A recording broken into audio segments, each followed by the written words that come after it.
사랑은 여전히 사랑이어서 그대 기쁜 마음을 쉬게 해. 늦겨울 지나면 새봄이 오듯 저기 어딘가 여전히 반짝이지. 그대 모습 이미 아름다워 마치 잊혀진 얘기 같아도 한 줌의 용기와 한 방울의 눈물 그 눈으로 보게 되면. 요즘 저희들은 갈라디아서를 본문으로 큐티를 하고 있습니다. 이번 주간까지 갈라디아서로 묵상을 하고 민수기로 넘어가게 됩니다. 아침 기도회를 통해서도 매일 아침 우리 갈라디아서를 함께 묵상하고 있는데, 이 갈라디아서를 통해서 우리에게 바울이 강조하고 있는 것은 그리스도인의 삶이라고 하는 것은 율법에 매여서 율법을 지키는 것을 힘쓰면서 또 종교적 의무감이나 도덕적 의무감을 가지고 살아가는 것이 아니라 예수 그리스도로 말미암아 우리에게 거저 주신 구원의 축복을 누리며 살아가야 된다라고 하는 것이 갈라디아서에서 우리에게 지속적으로 강조하고 있는 그런 메시지입니다. 그래서 율법이 아니라 믿음으로 살아가는 삶이 필요하고, 율법이 아니라 은혜를 누리며 살아가는 삶이 필요하다라는 사실을 계속적으로 갈라디아서를 통해서 우리에게 강조해 주고 있습니다. 자, 그런데 여기까지 우리가 참 은혜롭게 받아들일 수 있어요. 율법을 지키고 여러 가지 애쓰고 노력하는 것이 아니라 하나님의 은혜를 누리면서 살아가는 것 참 좋다라는 생각을 하게 되는데, 문제는 애쓰고 노력하지 않고 또 그리스도인답게 살아가려고 애쓰지 않으면서 어떻게 그러한 삶을 살아갈 수 있느냐라는 것입니다. 사실 우리가 그리스도인이 된 이후에도 너무 자주 하나님을 실망시키는 삶을 살아가는 경우가 정말 많지 않습니까? 정말 제대로 된 그리스도인의 삶을 살기 위해서 애쓰고 노력하는데도 불구하고 그것이 쉽지 않은데, 어떻게 애쓰지도 않고 노력하지도 않고 그러한 삶을 살아갈 수 있느냐라고 묻고 싶은 마음이 여러분 가운데 들지 않으십니까? 그래서 많은 그리스도인들이 율법과 은혜 사이에서 갈팡질팡할 때가 참 많습니다. 행위와 은혜 속에서 그 사이에서 갈팡질팡합니다. 야고보서에서는 이렇게 말합니다. 2장 14절에 보면, 내 형제들아, 만일 사람이 믿음이 있노라 하고 행함이 없으면 무슨 유익이 있으리요? 그 믿음이 능히 자기를 구원하겠느냐? 이렇게 말씀하고 있습니다. 행위가 없는 믿음은 불필요하다라고 말하는 거예요. 24절 말씀을 보면, 이로 보건대 사람이 행함으로 의롭다 하심을 받고 믿음으로만은 아니니라, 이렇게 또 말씀해주고 있습니다. 26절로 넘어가면, 영혼 없는 몸이 죽은 것 같이 행함이 없는 믿음은 죽은 것이니라, 이렇게 말씀하고 있습니다. 이쯤 되면 충분히 정말 헷갈리지 않습니까? 도대체 믿음만 갖고 된다는 소리냐, 아니면 행함이 꼭 있어야 된다는 소리냐? 행함이 없는 믿음은 죽은 믿음이라고 하니까, 내 행함이 없는, 내가 올바른 삶, 하나님께서 기뻐하시는 삶을 살아가지 못하고 있는 내 삶의 모습을 보면, 내 삶의 현장을 직시해 보면, 내가 정말 믿음으로 살고 있는 사람인가, 정말 구원받은 사람인가 라는 헷갈리는 생각이 있지 않습니까? 아니, 행위가 아니고 믿음이라고, 행위가 아니고 은혜라고 그렇게 말씀을 들었는데, 느닷없이 야고보서에서는 행함이 없는 믿음은 죽은 것이고 행함으로 의롭다 함을 받는 것이지 믿음으로만은 아니다, 이렇게 말씀하시니 도대체 어느 장단에 우리가 춤을 추어야 합니까? 아마 많은 그리스도인들이 이 두 사이에서 헷갈릴 거예요. 아니, 내가 좀 대충 살아도 하나님의 은혜 때문에 내가 구원받는 것 아닌가? 참 그것이 감사한 것 같은데, 또 야고보서 말씀을 보면 내 삶이 이런 모습으로 살아가는 걸 보면 이거는 또 아닌 것 같고, 하나님이 이것만으로는 하나님의 은혜 이룰 수 없다라고 자꾸 강조하는 것 같으니까 이 두 사이에서 도대체 내가 어떻게 살아야 되는가를 헷갈려하는 때가 참 많습니다. 야고보서는 의롭게 되는 것이 믿음만으로는 부족하다는 것을 말씀하시기 위해서 기록된 말씀이 아닙니다. 야고보서를 읽다 보면 믿음이 있다고 말하면서도 삶의 변화는 전혀 나타나고 있지 않는 일종의 그리스도인이 아닌데도 불구하고 자기가 그리스도인인 것처럼 착각하며 살아가는 사람들에게 경종을 울리는 메시지입니다.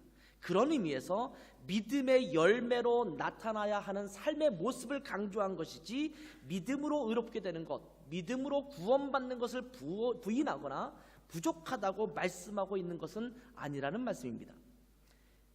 자, 그러면 우리가 노력하지 않아도 그리스도인의 삶이 저절로 나올 수 있는 걸까요? 우리의 삶은 개판이어도 되는 걸까요? 예수님만 믿으면 나는 아무렇게나 살아도 되는 걸까요? 또 이런 의문점이 남습니다.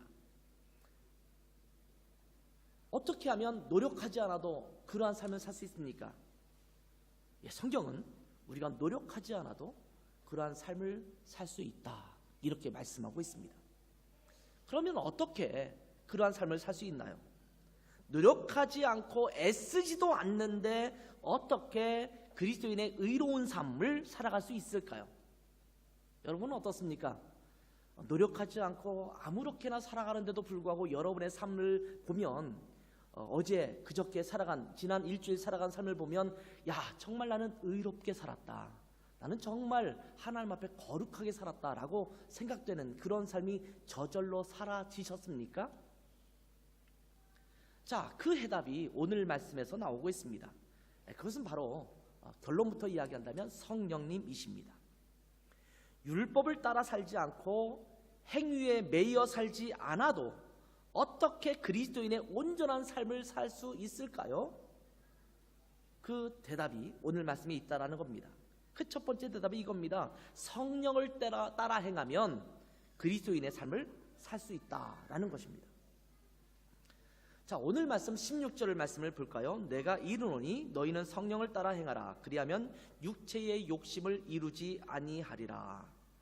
자, 율법에 매여 살지 말라고 강조하다가 무슨 말씀을 하시냐면 성령을 따라 행하라, 성령을 따라 살라, 이렇게 말씀하고 있습니다. 율법이 아니라 성령님이라는 겁니다. 서로 사랑으로 종노릇을 해야 되는데 그게 쉽지가 않습니다. 우리에게 주어진 자유를 육체의 기회로 삼지 말아야 되는데 이것도 쉽지가 않습니다. 자꾸 육신의 욕심을 따라 살아가려고 하는, 그렇게 행하려고 하는 자기 자신을 발견할 때가 너무나 많습니다. 그러다 보면 자꾸 율법으로 돌아갈 때가 많습니다. 아, 안 되겠다, 계속 이렇게 살다 보면 정말 죄만 짓겠구나. 그러니 뭔가 의무적으로 행하는 그 무엇을 만들어서 지키는 것이 훨씬 낫겠다.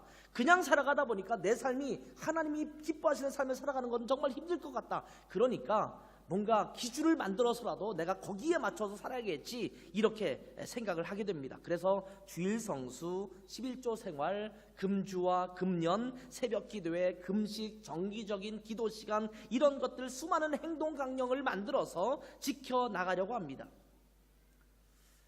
말씀드리지만 지금 열거했던 이런 것들이 나쁜 것들이 아닙니다. 좋은 것들입니다. 그런데 그런 것들을 만들어 지키기 시작하면 바리새인들이 했던 것처럼 점점 더 많은 규칙을 만들어가기 시작합니다. 더 구체적인 규칙을 만들어가기 시작합니다. 그러다 보면 나중에는 그것이 내게 무거운 짐이 됩니다. 처음에는 이 정도의 기준을 지키기 위해서 내가 이 정도 되면 잘할 수 있겠지라고 하는 그 기준이 된 것이었습니다만, 나중에는 그것이 내가 무거운 짐이 되어서 그것을 지키지 못하는 것 때문에 허덕거리는 것이 된다라는 겁니다. 잘 지키지 못하면 죄책감을 느끼고 그것을 지키기 위해서 애쓰다 보니까 신앙생활이 어려워집니다. 다른 사람이 잘 지키지 못하는 것을 보면 정죄하게 됩니다. 그러면서 점차 살아있는 신앙생활이 아니라 갇혀진, 박제된 그런 신앙생활로 바뀌게 됩니다. 예수 그리스도로 말미암아 구원받은 우리 그리스도인들은 더 이상 율법의 매인 자들이 아닙니다. 예수님께서 우리들을 율법의 의무감에서 구해주셨습니다. 왜냐하면 율법으로는 도무지 구원에 이를 수 없기 때문에, 의롭게 될 수 없기 때문입니다. 그런데 우리들은 그리스도인이 되어서도 우리 삶의 모습이 잘 바뀌지 않기 때문에 율법의 기준으로 자꾸 우리를 다그치며 살아갑니다. 이렇게 해야 되는 거 아니야? 주일 성수해야 되고 11조 해야 되고 내가 금주하고 금년하고 새벽 기도에 나가야 되고 성경은 매일 한 장 몇 장씩 읽어야 되고, 이러면서 자기 나름대로의 규칙을 만들어서 자기를 채찍질하기 시작합니다. 그러면서 말하기를 신앙생활이 정말 어렵다, 이렇게 이야기합니다. 그리스도인으로서 제대로 살아가지 못할 때 가슴을 치면서 속상해합니다. 그리고는 또다시 열심히 무엇인가를 하려고 합니다. 그런데 열심히 무엇인가를 하려고 하면 할수록 처음에는 만족스러울지 모르지만 시간이 지나면 지날수록 그것만으로는 여전히 나는 부족하다라는 것을 또 느끼게 됩니다. 이러한 모습이 악순환됩니다. 그래서 신앙생활이 힘들어지는 겁니다. 여러분은 지금 신앙생활이 즐겁습니까? 아니면 힘드십니까? 어떤 분은 즐거운 분이 있어요. 근데 정말 그리스도 예수 안에서의 즐거움을 누리는 게 아니라 아예 신경 쓰고 살지 않기 때문에, 그리스도인처럼 살지 않음에도 불구하고 전혀 개의치 않기 때문에 즐거운 사람들이 있어요. 그런 것을 제외하고 정말 하나님께서 말씀하신 이 말씀에 따라 살려고 몸부림치는데 늘 마음이 즐거우십니까? 내가 이 말씀대로 살려고 몸부림치면 몸부림칠수록 때로 내가 신앙생활 정말 힘들다라고 느껴지지는 않으십니까? 여러분, 우리는 예수 그리스도를 통해서 거저 값없이 구원을 받았습니다. 그렇죠? 여러분, 값없이 받았어요. 그냥 구원이 여러분 가운데 주어진 바 됐습니다. 그런 것처럼 우리가 그리스도인으로 살아가는 것도 애쓰고 노력하지 않아도 살아갈 수 있도록 주님께서 선물을 주셨다라는 겁니다. 구원은 우리에게 선물로 주시면서, 자, 이제 구원 받았지? 이제부터 너의 무거운 짐을 지어줄 테니까 이 구원에 맞는 삶을 열심히 한번 살아봐.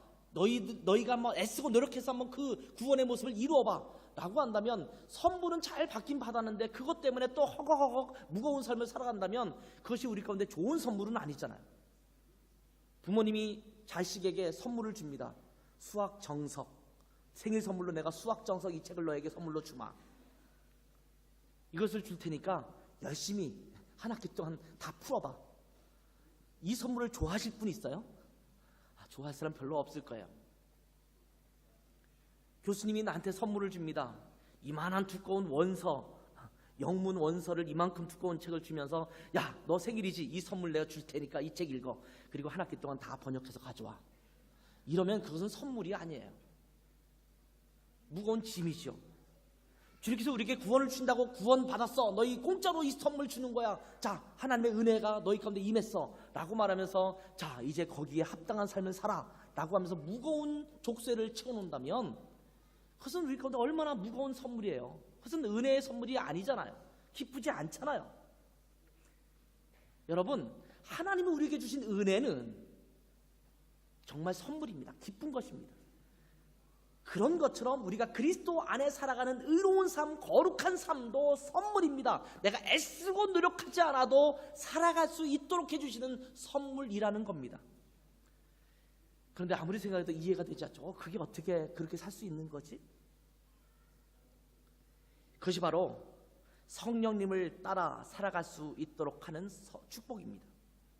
성령을 따라 행하라 라고 말씀하십니다. 그러면 육체의 욕심을 이루지 않게 된다 라고 말씀하고 있습니다. 성령님이 열쇠입니다. 성령님이 해답입니다. 우리가 율법에 매이지 않고 율법에 의해 살아가지 않고 어떤 행위나 어떤 의식에 의해서 의로워지려고 하지 않고도 선한 삶을, 거룩한 삶을 살아갈 수 있는 비결, 이것은 바로 성령님입니다.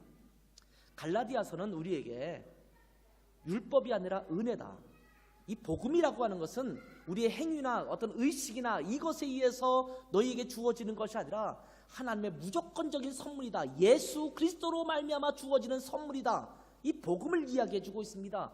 그러면서 이 복음의 삶을 살아야 되는데, 그 복음의 선물의 또 하나의 굉장히 중요한 키, 워드, 키버스가 있다면 그것은 바로 성령입니다.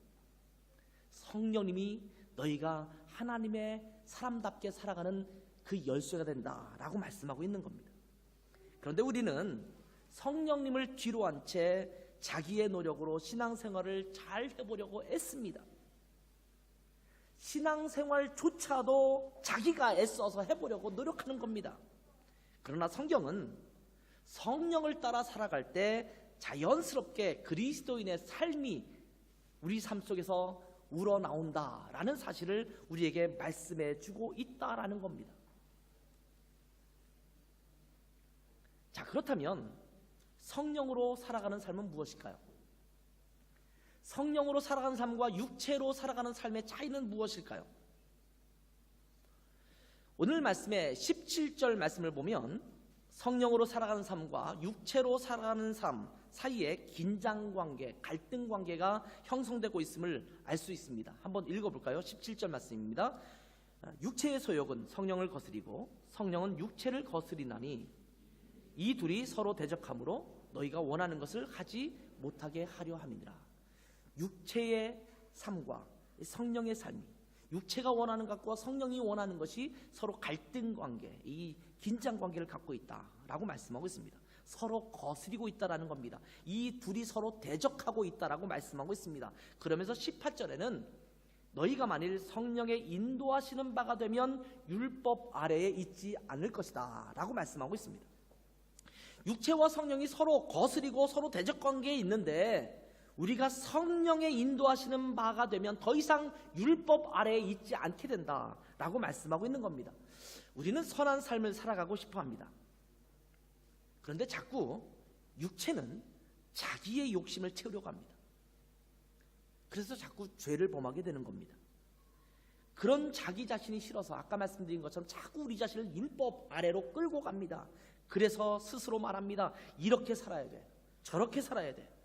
그래서 스스로 규칙을 만들어가는 겁니다.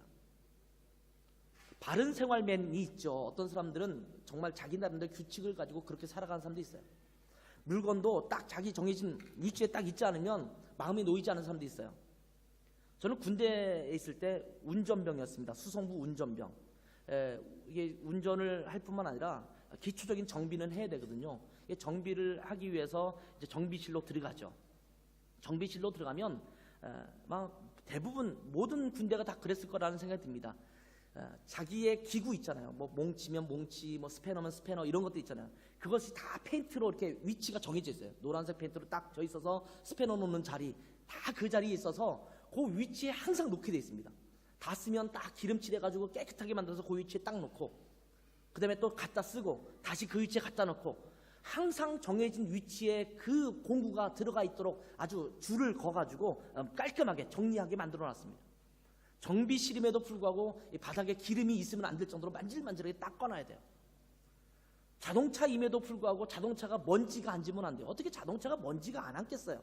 근데 운행을 갔다 오면 깨끗하게 닦아요. 세차를 깨끗하게 하고 걸레로 문지르고 그 다음에 타이어는 구두약으로 칠해요. 그 다음날 또 나갈 건데 구두약으로 깨끗하게 칠해서 까맣게 만들어 놓고 이렇게 해서 그 다음날 운행을 했어요. 요즘은 안 그런지 모르겠어요. 옛날에는 그랬어요. 구두약을 받으면 내 군화를 닦는 게 아니라 타이어 닦는데 구두약이 굉장히 많이 들어갔어요. 그 정도로 깔끔하게 내 정해진 위치에 정해진 것을 놔야 되는 그런 것을 가지고 살아갑니다. 물론 편하긴 해요. 지저분해지지 않고 잃어버리지 않아요. 언제든지 누가 와도 공구를 쉽게 찾을 수가 있어요. 근데 마치 우리가 일상생활을 살아가면서 그렇게 살아가는 사람도 있습니다. 나름대로 자기의 생활에 규칙을 정했습니다. 나는 몇 시에 일어나야 돼. 하루에 몇 시간 동안은 운동을 꼭 해야 돼. 또 내가 성경은 하루에 몇 절 이상 읽어야 돼. 요 시간에는 뭘 해야 되고 누구와 만나야 되고 이 시간에는 이걸 하지 말아야 되고 이걸 해야 되고 라고 규칙을 만들어 놓고 끊임없이 그것에 의해서 자기를 체근하는 사람도 있어요. 굉장히 계획적인 사람도 있죠. 어떤 사람은 제가 알고 있는 사람인데 한국에 있을 때 사역했던 제 교회에 제 부목사였어요. 근데 그 가족이 어딘가 여행을 갔는데 계획에 따라서 여행을 하죠. 어느 곳에 몇 킬로 가다 거기서 주유를 하고 그 다음에 몇 킬로 가서 거기서 밥을 먹고 이런 걸 쭉 짰어요. 근데 이분이 운전하다가 잊어버리고 그 주유소를 지나쳤습니다. 아직 기름은 많아요. 그런데 한참을 달리다가 그 부인이 하는 얘기예요. 한참을 달리다가 다시 차를 돌리더래요. 여보, 왜 돌려? 그랬더니 내가 정해진 위치에 있는 그 주유소에 가서 기름을 넣어야 되는데 놓쳤다는 거예요. 더 가면 주유소가 있는데 정해진 위치에 있는 계획된 그 주유소에서 기름을 넣지 않았기 때문에 다시 돌아가고 있다는 거예요. 그래서 막 답답해하면서 목사님, 이 남편이 이래요 이러면서 흉보는 그런 일이 있었습니다. 어떤 사람들은 자기가 규칙을 만들어 놓고 그 규칙을 어기면 자기가 힘들어해요. 그러면서 나름대로 규칙 가운데 살아가려고 하는 때가 많습니다. 그런데 그것도 잘 되지 않으니까 속상해하죠. 또 못하면 어떤 마음이 듭니까? 죄책감에 빠집니다.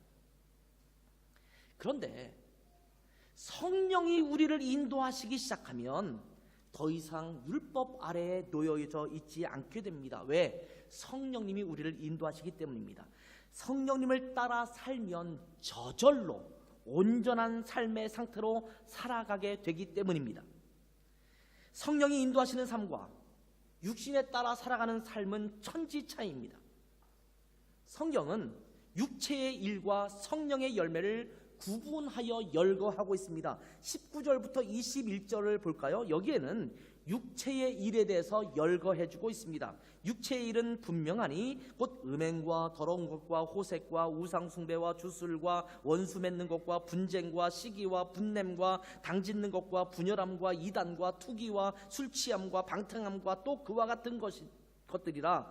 전에 너희에게 경계한 것 같이 경계하노니 이런 일을 하는 자들은 하나님의 나라를 유업으로 받지 못할 것이요. 이렇게 말씀하고 있습니다.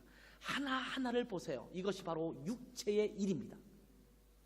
내가 육체를 따라 살면 저절로 내 삶에 자꾸 드러날 수밖에 없는 것들이 이런 것들이라는 거예요. 나도 모르는 새에 그러한 삶을 살고 있는 내 자신을 발견하게 됩니다. 그리고 이러한 일을 행하는 자들은 하나님의 나라를 유업으로 받지 못한다. 이렇게 말씀하고 있습니다.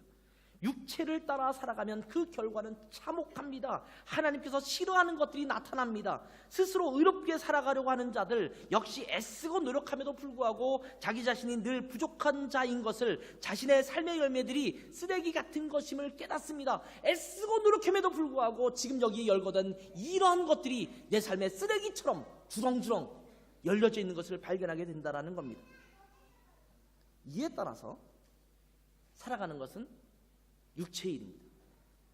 그런데 여기에 반해서 성령을 따라 살아가는 삶의 결과는 정반대입니다. 여러분도 잘 알고 있는 말씀이죠. 22절 23절입니다. 오직 성령의 열매는 사랑과 희락과 화평과 오래 참음과 자비와 양성과 충성과 온유와 절제니 이 같은 것을 금지할 법이 없느니라. 이렇게 말씀하지요. 성령을 따라 살면 이러한 열매가 맺힌다라는 겁니다. 이 열매는 스스로 애쓰고 노력해서 맺혀지는 것이 아닙니다.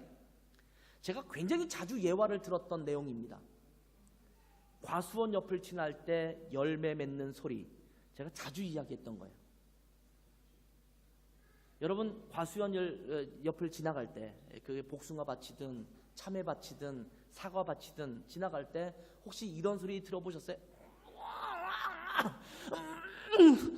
열매 맺으려고 노력하는 소리. 나무가 막 끙끙거리고 막 열매를 맺으려고 막 몸부림치는 소리 들어보셨어요? 저절로 뿌리가 박혀 있고 영양분이 공급되면 열매는 저절로 맺히는 겁니다. 나무가 살아 있으면 열매는 저절로 맺히는 거예요. 나무가 열매를 맺으려고 애쓰지 않아도 그것은 저절로 맺히는 거예요. 그런 것처럼 성령을 따라 살면 이러한 열매가 저절로 맺히는 거예요. 내가 사랑으로 살아야지, 내가 화평을 누리며 살아야지, 기쁘게 살아야지, 오래 참아야지. 오래 참아야 되는데 하나님 오래 참게 해주십시오. 빨리 그 응답을 주십시오. 오래 참게 해주십시오. 오래 참게 해달라면서 빨리 응답해달래요. 자꾸. 그러면서 애쓰고 노력한다고 하면 그 열매가 맺히냐는 겁니까? 안 맺힌다라는 거예요. 근데 성령을 따라 살면 그 열매는 저절로 맺히는 거예요. 이 열매라는 단어가 헬라어 성경에서는 단수로 기록되어 있습니다. 복수가 아니라 단수입니다. 열매들이 아닙니다. 성령의 9가지 열매라는 말을 많이 사용하고 있는데 사실은 이 열매는 하나입니다. 성령의 열매입니다. 사과를 먹어보면 단맛, 신맛, 여러 맛이 느껴지는 것처럼 성령의 열매도 하나입니다. 그런데 그 열매는 여러 가지 맛이 드러나요. 여러 가지 향기가 드러나요. 그것이 사랑, 희락, 화평, 오래 참음, 자비, 충성, 온유, 절제, 양선 이런 것들로 다양한 모습으로 나타나는 것입니다. 자, 육체의 일에서 나오는 것과 성령에게서 나오는 것들은 굉장히 다르죠. 앞뒤 구절에 그것을 설명하고 있어요. 이것은 현저하다 이렇게 말하고 있어요.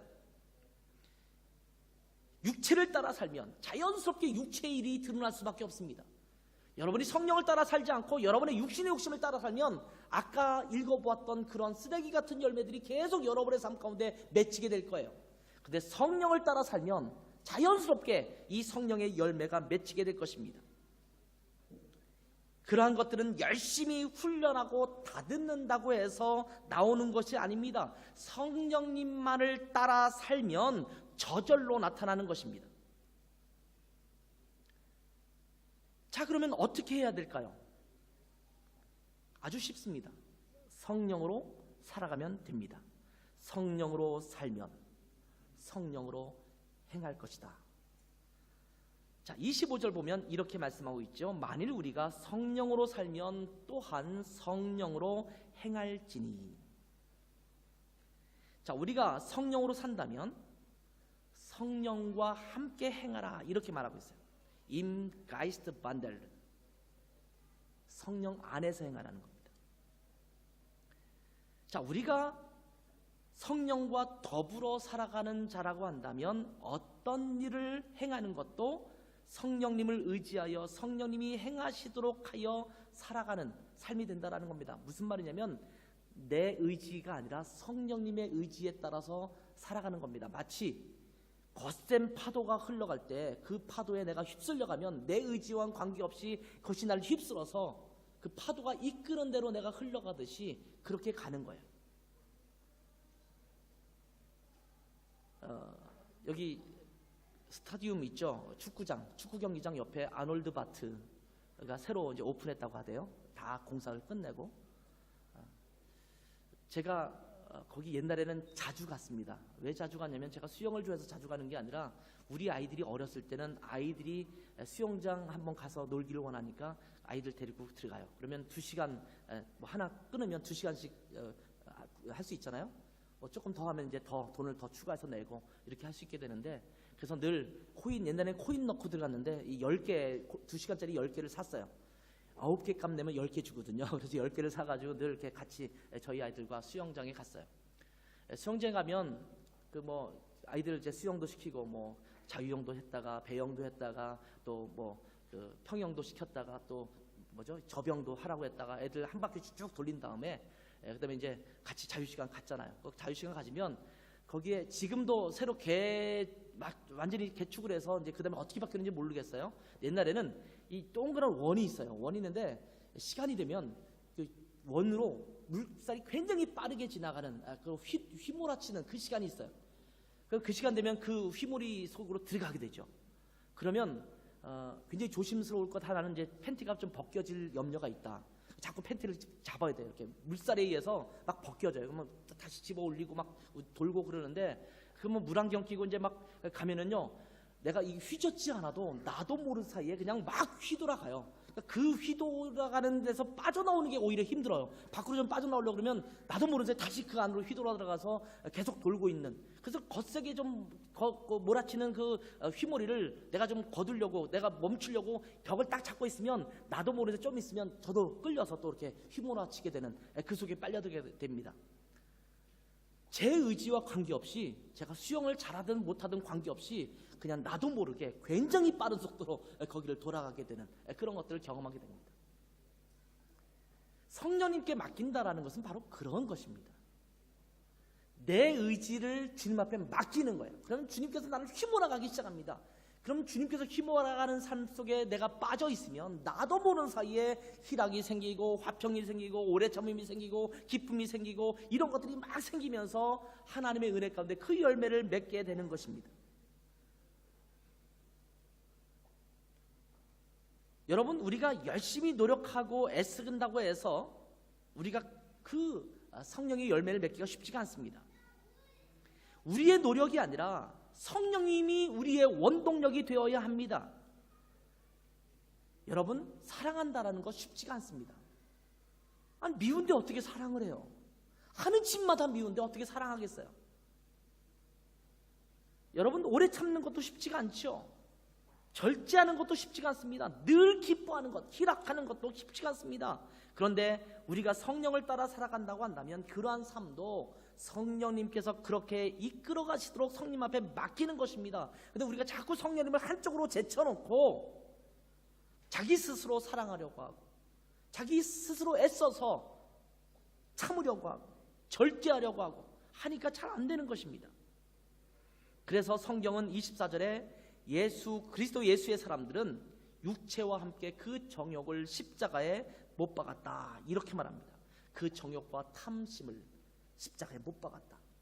우리가 성령으로 산다라는 말은 내가 스스로 주장하려고 하는 모든 고난을 포기하는 것이 성령으로 살아가는 것입니다. 그것만 하면 돼요. 내가 애쓰고 노력하고 뭔가를 이루려고 하는 그것이 아니라 내 스스로의 고난을 포기하는 것만 하면 저절로 그 열매가 맺혀져요. 자꾸 우리는 그 포기를 못해서 문제예요.